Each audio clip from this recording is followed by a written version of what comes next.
दोस्तों, इस वीडियो में हम बात करने वाले हैं विश्व के प्रसिद्ध दार्शनिक रजनीश ओशो के बारे में, जिनके तर्क से भारत ही नहीं सारी दुनिया वाकिफ है।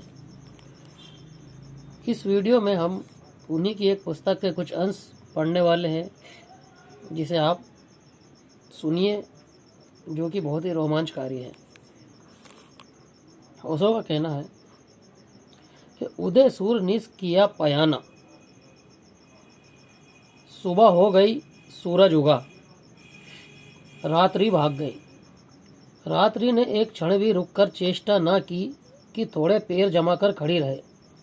रात ने यह भी न कहा कि यह कैसा अन्याय है, सदा से मैं यहाँ हूँ और अचानक तुम आ गए आज।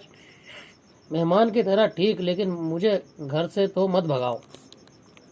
मैंने सुना है, बड़ी पुरानी कथा है कि अंधेरे ने जाकर परमात्मा को कहा कि तुम्हारे सूरज को तुम रोक लो, सदा सदा से मुझे परेशान करता रहा है और मैंने इससे कभी कोई छेड़छाड़ नहीं की।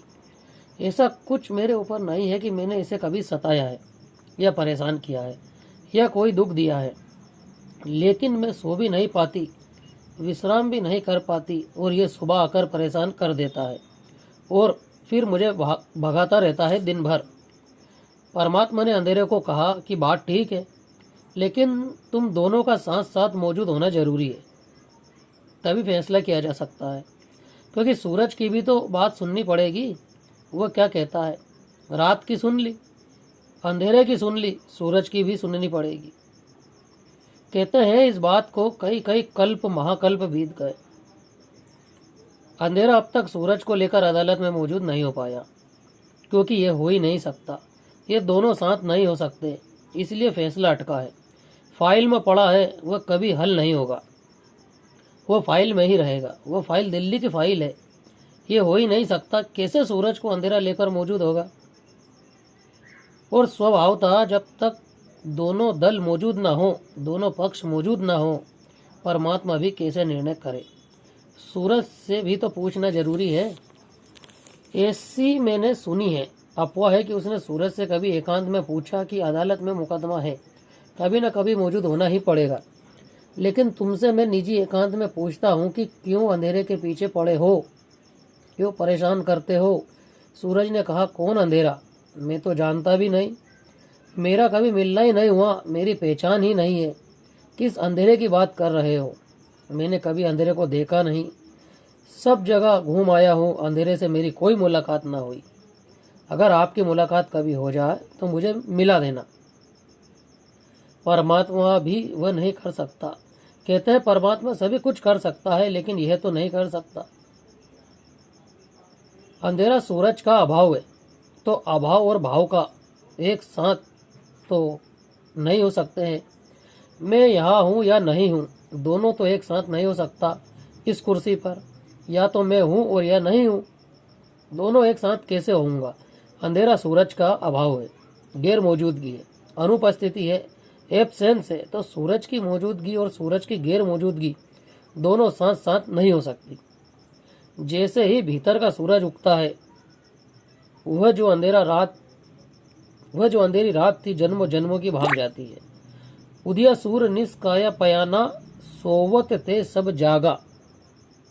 जब जगह दिया गुरु ने, नींद टूटी। सब अंधेरा, सब रात, सब पाप, सब पुण्य, सब कर्मों का जाल जल चुका। एक क्षण में सभी दिशाएं दिखाई पड़ने लगी।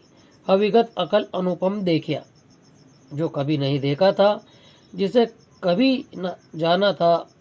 अज्ञात अविगत, जो पूर्ण है, समग्र है, परिपूर्ण है, अकल्प है, जो अद्वितीय है, बेजोड़ है, अनुपम है, उसे देखा। अब उसे कहना बहुत मुश्किल है, क्योंकि उस जैसा कोई भी नहीं जिससे तुलना हो सके। तुमको अगर मैं कहूँ गुलाब के फूल के संबंध में कुछ, हो सकता है तुमने गुलाब का फूल ना देखा हो, तो मैं किसी और फूल की तुलना कर सकता हूँ, लेकिन तुमने फूल ही ना देखा हो तो फिर गुलाब के फूल को समझना मुश्किल है। हो सकता है कि तुमने कभी शक्कर ही न चखी हो, लेकिन गुड़ चखा हो, तो समझाया जा सकता है कि शक्कर गुड़ का ही शुद्धतम रूप है। इसी आधार को और इन्हीं उदाहरणों के द्वारा ओशो ने जीवन की बहुत ही गहरे अर्थ की मार्मिक व्याख्या पाठकों के सामने की है। यदि आपको इसे सुनकर कुछ उत्सुकता जागी या आपके मन के चेतन में कुछ उदय हुआ तो ज़रूर मनन और चिंतन कीजिए। अभी के लिए इतना ही। यदि वीडियो पसंद आए तो इसे लाइक कीजिए और चैनल को सब्सक्राइब कीजिए ताकि इस प्रकार के और भी वीडियो और सीरीज आगे भी हम आप तक पहुंचाते रहें। धन्यवाद।